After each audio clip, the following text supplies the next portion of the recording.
जात बड़ो काहे के मोहब्बत के खून हो, तोहरी के दिलावा के मिलल सुकून हो।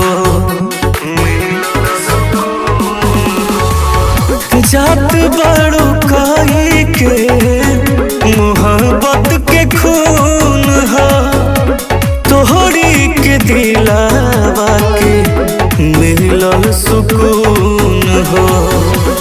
के राही खोता में, के राही खोता में डुबकी मरामत बीत जिंदगी गम के गोता में।